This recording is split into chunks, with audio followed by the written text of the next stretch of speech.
This was our 77th consecutive Tuesday's protest in front of this office of what they called interest of Islamic Republic, not the interest of Iranian people. This office is built here to make sure the interest of the Islamic Republic is safeguarded, which is totally against the interest of Iranian people. We are dealing with a regime that on a daily basis detains, torture, and executes Iranian people. They have nothing to do with Iranian people. Their interest is opposite of the interest of Iranian people. Their policies, their management techniques are based on destroying the Iranian nation. We are dealing with a regime that uses every opportunity, every utility in its disposal to dismantle what we know as a civil society. We stand here every Tuesday in solidarity with the prisoners in Iran, who the only weapon that they have is their lives. And they go on a strike, they put that on the line. Islamic regime uses its military, its security forces, which we have nothing to do with it. There isn't anything we can do with it. But there is one area that we can really push the regime back. And one is protecting the public opinion in Iran and outside of Iran. By exposing the Islamic regime, by telling the truth, by telling the stories of prisoners, by saying their names, by upholding their goals. And this is one area that we can really defeat Islamic Republic, and it's up to any one of us to confront the Islamic regime and stopping it from imposing its own narrative and telling the world the stories that are not true. We stand here to tell the truth of what is going on in Iran, telling all the people around the world that the Iranian people, especially Iranian women, don't have the basic rights. They can't even choose what they want to wear. Economic conditions in Iran is disastrous. We have a wealthy segment that almost owns everything, major industries. And we have a majority that are lacking the basic human needs. We say no to execution, and we know execution in Iran will not stop until this regime is overthrown, until the Iranian people determine their own destiny. Where were you in Iran the last time? We have here people who really buy into the lies of the Islamic regime. We have people here who don't want to really get into the depth of problems, and all they see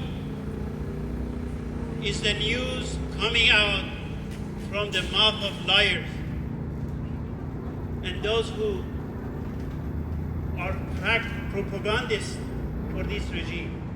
And that's one area that we can really defeat Islamic Republic and not allowing it to engineer the public opinion. We know that prisoners in Iran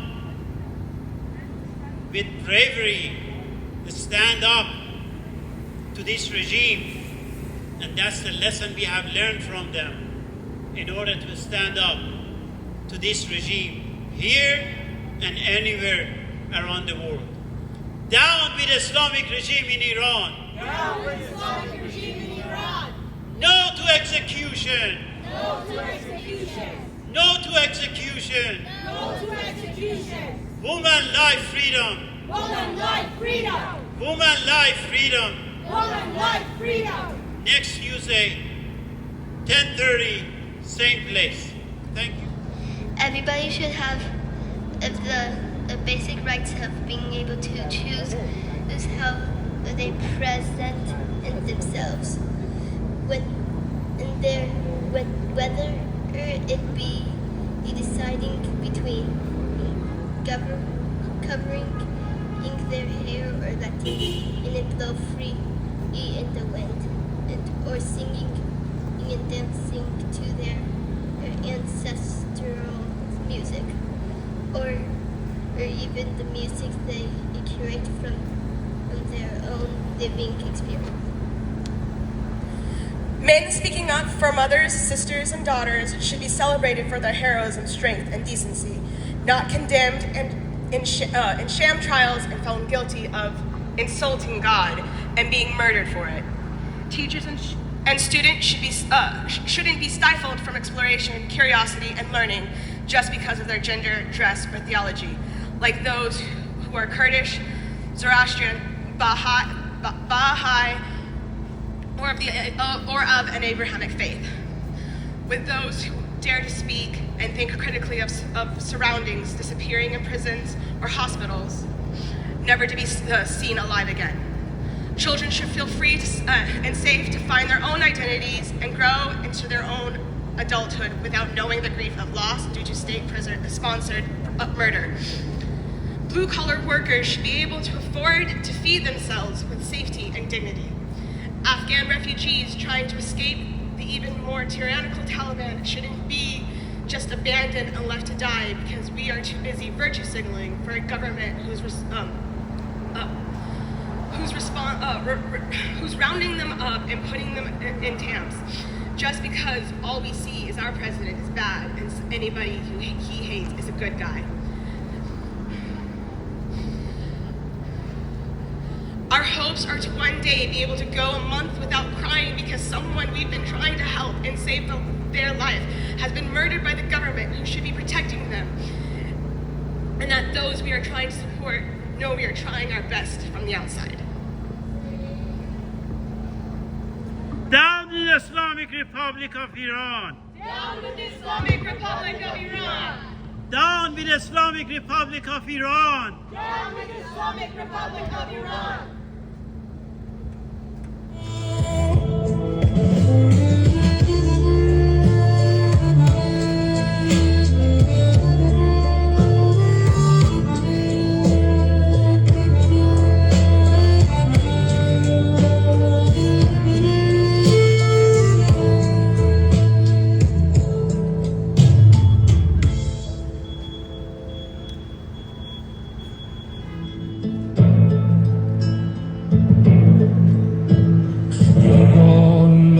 چاقو رد خون روی گلویش بود خیابان صف به صف نامرد و دشمن روبرویش بود تن مادر سپر بود و دل دختر که می ترسی شهیدان از خجالت پشتشان در گور می لرزی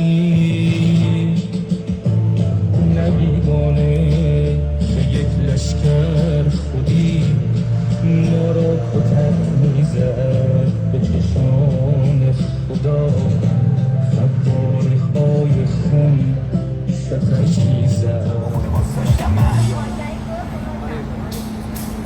ولی جریان داره زندگی هنوز زنده است تو منطقه داره جاری میشه مثل هنوز جوشانم چشما کوتاه شده فیتیرش داره تندتر میشه تاش بشنو داغ‌تر میشه این صدا یعنی نزدیک شده فشار ولی جریان داره زندگی هنوز زنده است تو منطقه داره جاری میشه مثل هنوز جوشانم چشما کوتاه شده فیتیرش داره تندتر میشه تاش بشنو داغ‌تر میشه این صدا یعنی نزدیک شده فشار خوردن همه استخونان جوهر قلم داره میشه رفت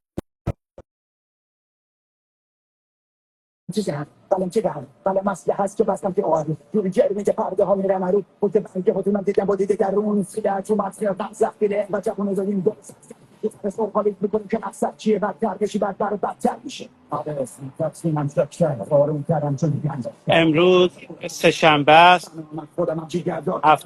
77مین تجمع ما در مقابل دفتر حفاظت منافع جمهوری اسلامی در شهر واشنگتن هست. دفتر حفاظت منافع جمهوری اعدامی اسلامی در شهر واشنگتن این نماد جمهوری ننگین اسلامی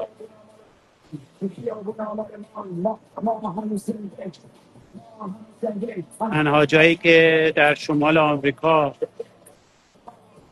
مردم از جاهای مختلف رو میکشونند که برای کارهای کوچک کاغذی بوروکراتیک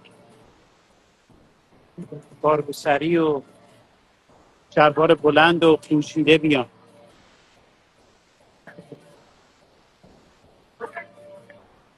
قوانین خودشون رو اینجا پیاده بکنن.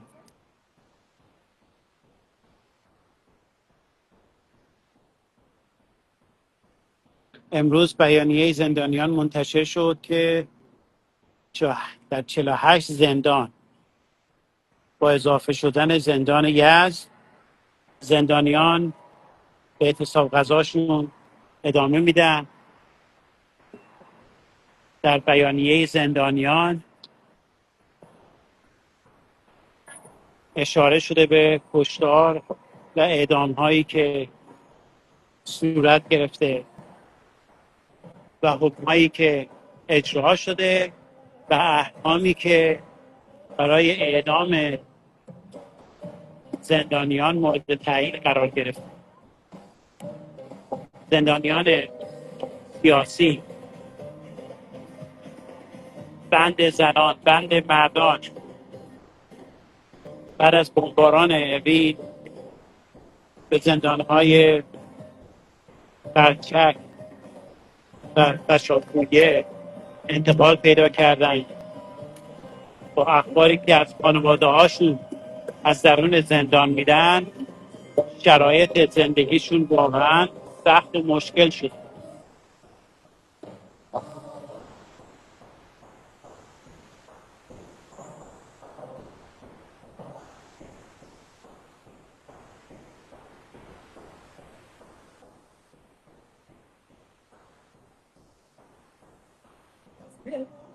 نگرانی در مورد وضع زندانیان در زندانهای ایران بیش از پیش است، مخصوصاً بعد از افتضاحی که جمهوری اسلامی به بار آورد در عدم توانایی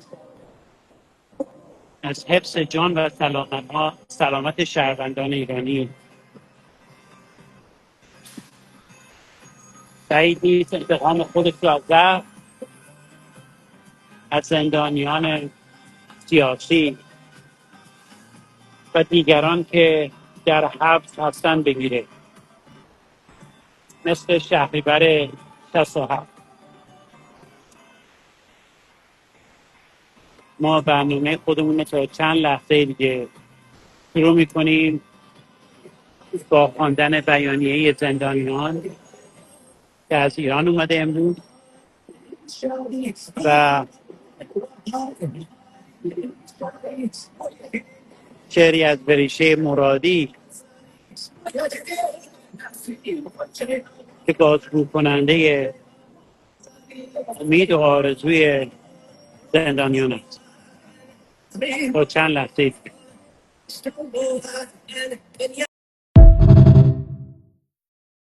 الان اجرا می کنم از طرف وریشه مرادی شب قبل از بمباران زندان اوین. اگر روزی صدایم نیامد نپرس کجا رفتم. بعضی صداها پس از خاموشی تازه شنیده می شوند. من جایی نرفتم، تنها شکل حضورم را به چیزی بی نام بی صدا اما زنده تر سپردم. اگر در لحظه مکس کردی، واژه تو را به سکوت کشاند یا اندیشه‌ای ناتمام ماند و چیزی بی دلیل در درونت نجوا کرد، شاید من همانجا باشم، نه به عنوان کسی که بود بلکه چیزی که فهمیده شد. به دنبالم نگرد، من از مسیرها عبور کردم، نه برای رفتن که برای معنا گرفتن آنچه از من باقی میماند. نه خودم است، نه صدایم، بلکه سؤالی است که در ذهن تو باقی میماند و همین کافی است. وریشه مرادی، خرداد 1404، یک شب قبل از اینکه بمباران کنند. اعدام هرگز برای هیچ کس، اعدام هرگز برای هیچ کس، اعدام هرگز برای هیچ کس، اعدام هرگز برای هیچ کس. Down with Islamic regime in Iran. Down with Islamic regime in Iran. Down with Islamic regime of torture. Down with Islamic regime of torture. No to executions in Iran. No to executions in Iran. Free all political prisoners in Iran. Free all political prisoners in Iran. Woman life freedom. Woman life freedom. Woman life freedom.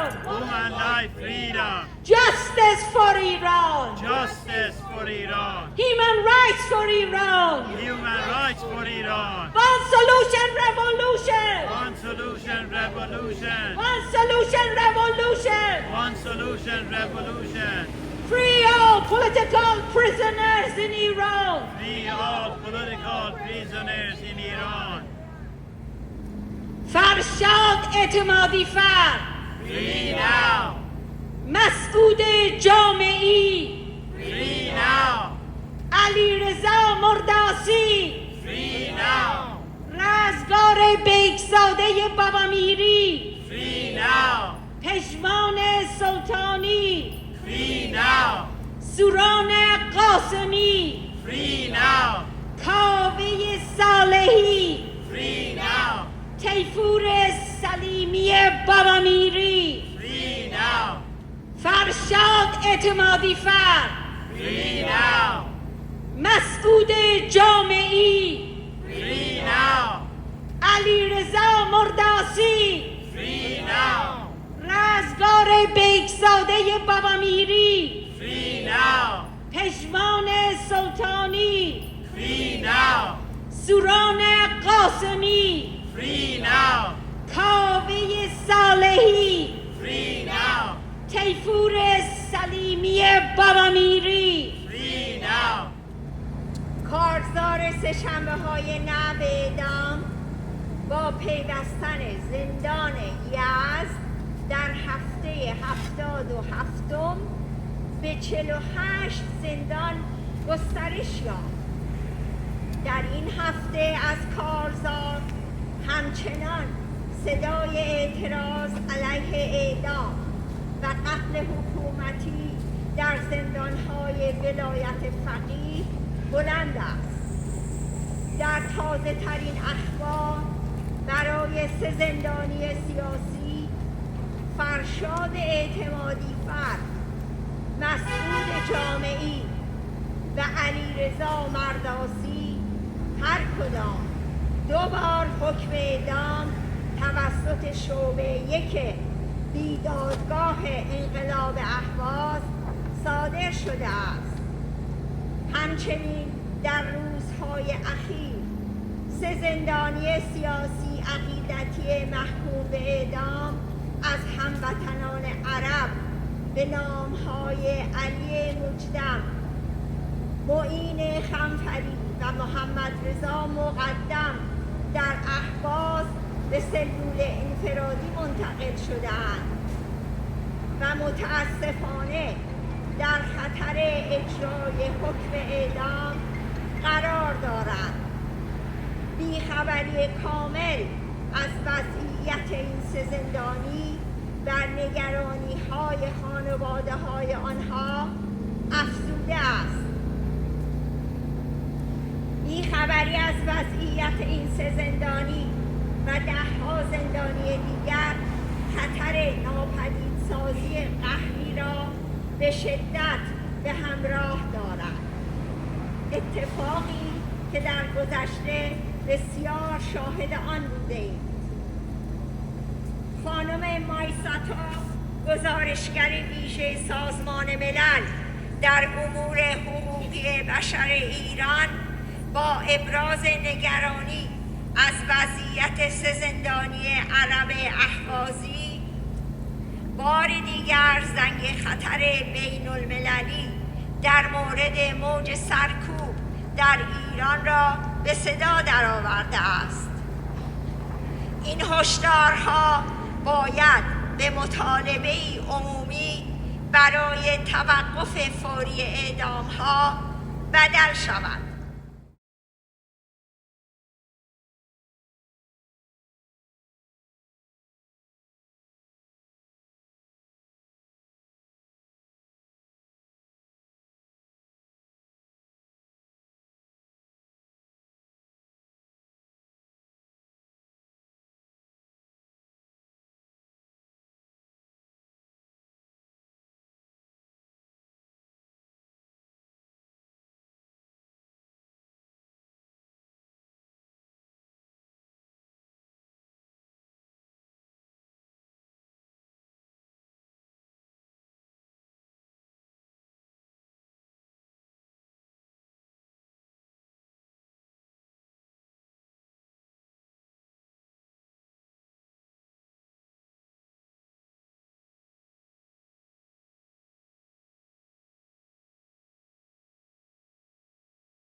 چاقو رد خون روی گلویش بود، خیابان صف به صف، نامرد و دشمن روبرویش بود. تن مادر سپر بود و دل دختر که میترسی، شهیدان از خجالت پشتشان در گور میلرزی.